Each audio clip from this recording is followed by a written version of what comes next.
Okay, gang, it's Turbo Tuesday. And as I promised yesterday on Mindset Monday, I said I had a guest arriving, and here he is. This happens to be Richard Angelo. If you don't know who he is, you've really missed out.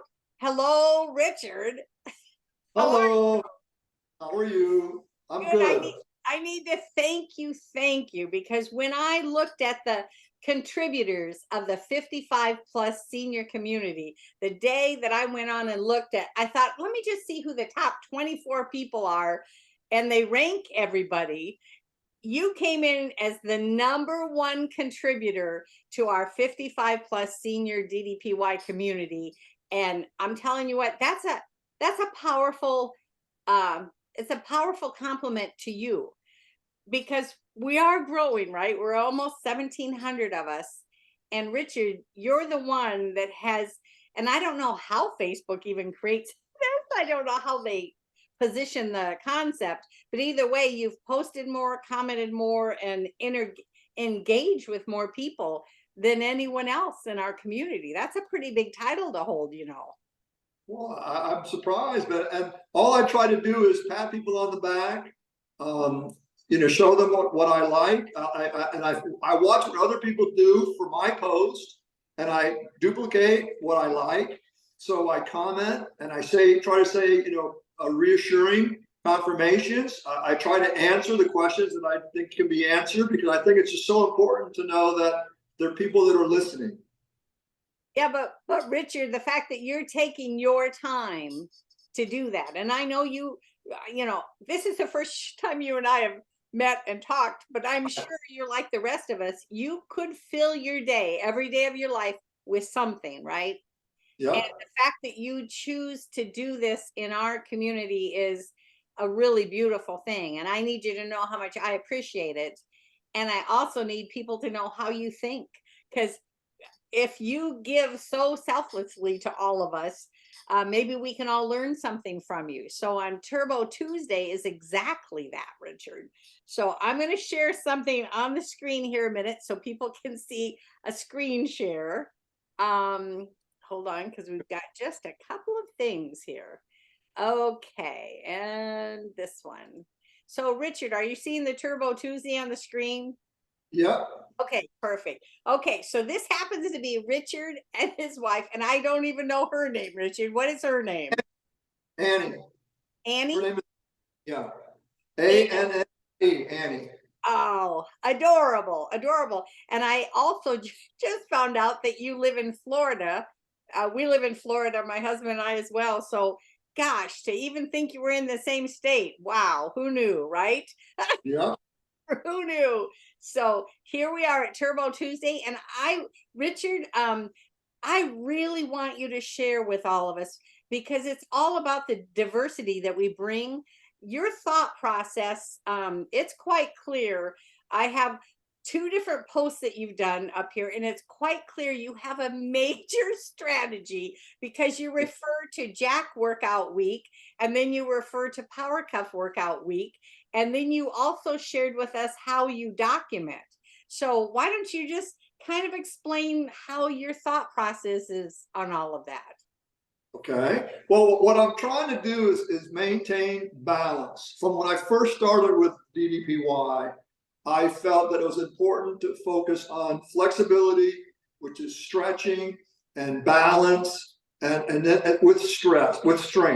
And so I always, as I was beginning to learn how to do the workouts, and some workouts took longer time than others, I always tried to make sure that on Mondays and Wednesdays I would do strength, but then on Tuesdays and Thursdays I would do stand up and balance. So I tried to make sure that I kept balance in everything that I did. And I just, as I've progressed and got more advanced to where I'm at now, especially now with the power cuffs, I've tried to maintain the same thing. So when power cuffs first came out, I did it every week for the 4 weeks or however many weeks DDP said do it, and it was great. And but then I felt that I was putting too much effort just into the strength, and I didn't want to forget about the stability, the flexibility, the balance, the stand-up part of it. So I thought I would break it up and do 1 week power cuffs, and then the next week jacked. And the reason I chose the jack workouts is because I could still wear my power cuff straps. And so what I've done is I've narrowed down some jack workouts that I could use on the days that I'm not doing power cuffs, and that using my power cuffs. And just the last week, I think I started using dumbbells now in the jack workouts to maintain a little bit of strength in it. But it's mostly, when you hear me talking about jack, I'm really trying to do more stand-up balance with the strength training as part of it. Whereas when I'm doing the power cuff weeks, it's the power cuff workouts, it's more weights, or I use resistant bands and dumbbells, and it's more strength focused. So what I do is I've learned from listening to a lot of sources, experts know a lot more than me, that for my situation, especially at my age, as DDP said, no, wear a heart monitor. I didn't say your age, but so your birthday is in March as well, correct? Yep, I'll be 71 in 2 weeks. Yep, and I'll be 69 next month in March as well. So pretty fun. And DDP, then the following month, he'll be turning 68. So we're in good company. All right. So what I do is DDP convinced me and woke me up to the importance of nutrition. I mean, when I started, I did everything he said to do. I watched everything he said to watch. I read what he said to read, and nutrition hit me. So what I do now is I hold myself accountable, and I journal not only my workouts, but all exercise, both whether it's a scheduled walk or a ruck with a weight backpack, or what I call my non-exercise minutes, which would be at work. I work with my son, and he's got a landscaping company, and I work for him as kind of a foreman. I drive to pick up the crew. And so a lot of times I'm loading and unloading, and I'm jumping up into the back of the truck, jumping back down. So I'll get minutes of exercise that comes up on my iHeart through my watch that I track, so that I can keep track of how many minutes a day I'm staying active. And that chart at the bottom there just shows what I do as far as my move per day, average per day, my weight, my calories, my steps, sleep, which is the most important thing, getting good sleep, and then the minutes of exercise. And when I break down my exercise, what I'm really looking for is how many minutes of the time that I'm working out am I in the zone, which is the green zone. For me, is 70 to 80% of my maximum heart rate. And then the red zone is the 80 to 90% of my maximum heart rate. And my goal is to try and maintain a certain percentage of my exercise minutes in those zones. And this allows me to track it. And the reason I write it down, because it helps me figure out what I'm doing different. I mean, why was last week, when it happens, because it's happened, why was last week so much better than this week? What did I do wrong? And a lot of times what it is I'm just not engaging enough. I'm not gripping my toes. I'm not staying my ab flexed. It's just simple little things that when we do the workout, we've got to not lose consciousness of staying focused, because it's those little things that can make a big difference in the quality of the workout. And this is my way of tracking it. Now, so let me ask you a couple of questions. So are we looking at like one day right there where it says the sleep 7.52? No, that's the average for the week. So okay, my week starts on Monday. So that's that. This week that I posted there was ended yesterday, Sunday. Okay. So my average sleep for last week, Monday through Sunday, was almost 8 hours a night. And how do you get the average move number? How do you get those from? Within the Apple iPhone, the health app, it keeps track of it all. Okay, the movement, the actual movement. Yep.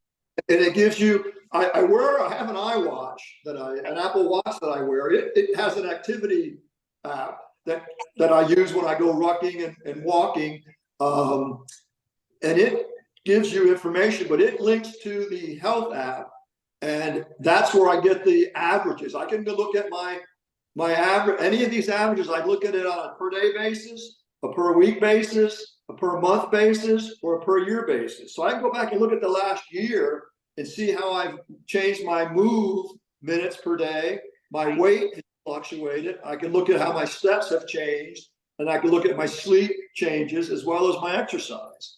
Right. Well, that's excellent. Your average step is nearly 9,000 steps a day for the week. That's excellent too. Well, that's an example of where I've learned to cut back. I used to do a lot more. Oh, I'm sure. Yeah. Yeah. So these columns that I'm seeing, the green and the red, are those percentages coming off what we get on the app?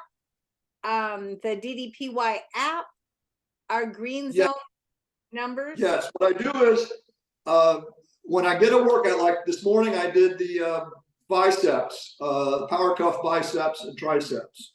So Okay.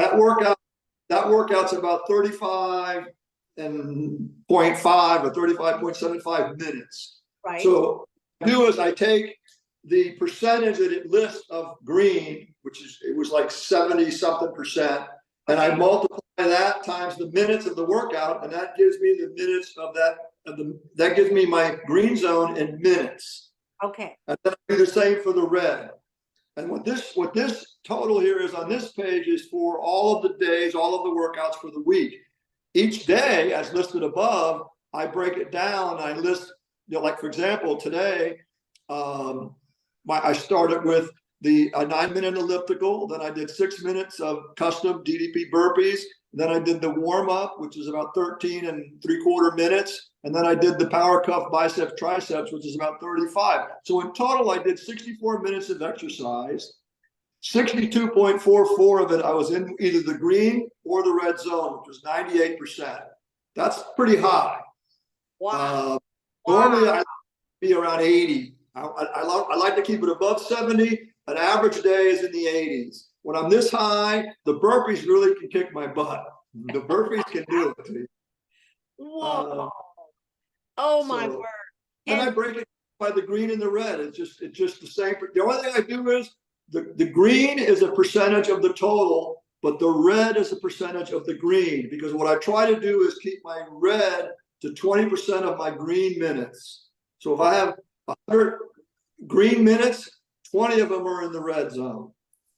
Okay. I don't want to overdo. I find when I do too much red, I'm tired. I don't have the strength. I'm overdoing it. So this is my way of keeping myself in check. Wow. So I have to ask you, is your recording, because you said you started in the year before I did on 2021. Right. Is your recording because you're headed towards, are you involved in the Positively Unstoppable Challenge, or is this really a habit that you just developed to be healthy? DDP used the word journal. He taught me to journal. Yep, it's on the list. My workouts from day one. When I started focusing on the nutrition, I started journaling my nutrition. I use an app where I track every meal. My whole family makes fun of me because I'm tracking. If they cook dinner, I'm asking what you put in it, how many calories, where's the label, let me scan it. I want to get the macros. I want to know how many proteins, how many carbs, how much fat. And it's a little bit of a joke within the family. But my daughter does the same thing now for a few years. She's an amazing transformation in her own, but she doesn't do DDP. She does weights, and she ran and everything to do hers. But yeah, I journal, and I learn from it. And then the experts that I listen to, I get to listen to a lot of podcasts. They all say the same. They all say the same thing: journal your journey, journal it. That's how you learn. That's what convinced me to stop drinking beer. I did the DDP gluten-free, but it was hard to find it where they had it. But I also figured out that I'd spend all this time trying to get down a pound or two, and then on a Saturday, if I had too many beers, I would lose it. So I said, no, I'm going to cut it out. So journal is what keeps me honest. That doesn't mean I still don't have a beer. Exactly. But through journaling, I'm more selective in what I choose to do. Wow. I'll tell you what, you know, it's so funny because I took DDP at his word too. When I started on January 20th, 22, I thought, well, they know more about it than I do. So everything that he said to do on that list, I thought, well, he's telling me to do it. Why wouldn't I do it? But it's really refreshing to see someone else that you didn't do it for a belt. I never dreamt in my wildest dreams that I would be picked as a champ. I did it because I needed breakthrough. And I think at our age, I mean, you're about to be 71, I'm about to be 69. I kind of think at our age, we have figured out there are experts in every single field, right? You can have Right.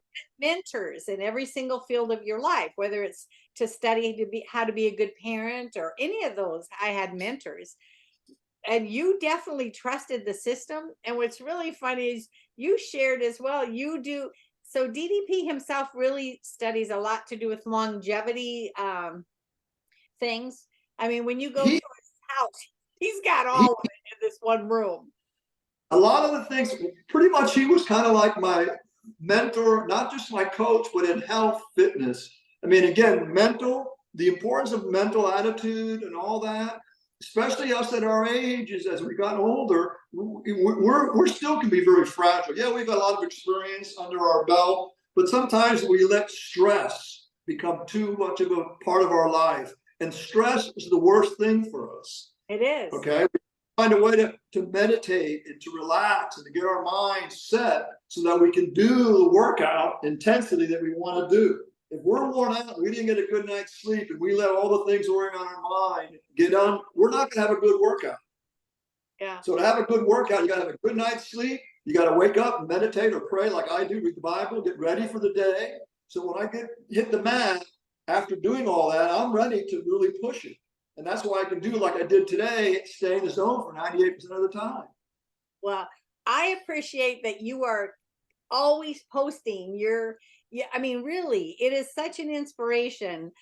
In our whole 55 plus community, I am blown away at the richness of who we are as people, sharing with one another. And somebody really hurting shares that too, and others come on in and leave comments to lift them up and guide them to solutions. And you really have developed, you listened to DDP. And I always called him coach because I didn't know him. I hadn't met him, right, till I was 9 months in, right. The point I met him and then even became a champ, I was already 77 inches gone and 80 pounds gone in that time. And but I knew the system was there. And you are a prime example, Richard, of how powerful it is that you were a great student. And He's a I great love teacher, and he's right on a lot of things. And I've taken, sometimes he'll say something and I miss that. I'll go back and listen to it. I listen to when we have the motivational Mondays, and I'll hear something and I'll go research it to figure out what is he. I want to really understand what he was talking about. Yeah. And in doing that, I learn more. Yeah. And I've gone full circle on a lot of things to where I go, you know what? He's right. And I'm convinced for us seniors, really for anybody, but especially when you start getting into your 50s, 60s and above, DDP is the best program out there for you, because we need to be stable, flexible, and strong so that if we fall, we can get up. Yes. Yes. I tell you what, oh my word, I'm so energized by you. And knowing you live in the same state sometime, my husband and I are going to have to meet up with you and your wife and connect. But I thank you for being the #1 contributor in February and our thing. And really just thank you for being transparent with your journey, because I know you're going to get more people asking you questions. But if they're really wanting to document, it is the only way, right? If we know what we're doing, it has to be in writing. And that journaling. Yeah, and that's why it's important to journal it, because as you get more used to the workouts, you don't want to stay at a level that you're ready to move ahead. So I see a lot of people asking, how do I know when I'm ready to go to the next level? DDP uses the example of, I forget which of the workouts, it's normally one of the ones I do on a Saturday. He says, if you feel pain, stop, don't do it. If it's uncomfortable, suck it up, buttercup. Yeah, exactly what he says. Exactly. Yeah, and additionally, so you're actually using the jack straps, right? And you're Pre-workout, except yeah, for Sunday. Don't use them on Sundays because that's my ruck day. right. But like 1 week you'll use the actual jack strap workout programs in the app, but you're still using the jack strap even when you're doing some of the other workouts. Is that correct? Yes. Yes. Whenever we go to the resistance moves, I lock them up, pump them up. Well, oh my word, DDP is going to love to hear that, Steve, you as well, because they know that that's a spot specifically even for us seniors to understand the value of that, right? One thing I noticed from my logs is that prior to the power cuffs, if I hit 60, 70% in the zone, I was happy. Many times I couldn't break 50%. And I was so disillusioned, so disappointed with myself because there's a few workouts that Hayden does where he'll mention, he said, I did, in this zone, that's pretty good. I'm going, hell, man, I'm only at this level. I said, now he's much more shape than I am, but it still made me feel like, wow, since the power cuffs, my cardio, my green zone minutes has gone up 20%. So I instead of being in the 50s, I'm in the 70s. And when I push it, I'm in the 80s and 90s like today. So what he said about and what they say about the power cuffs, it's dead on. Yeah. Now, do you do the arm and the leg ones or just the arm? No, I don't do legs. I just do the arms. Okay.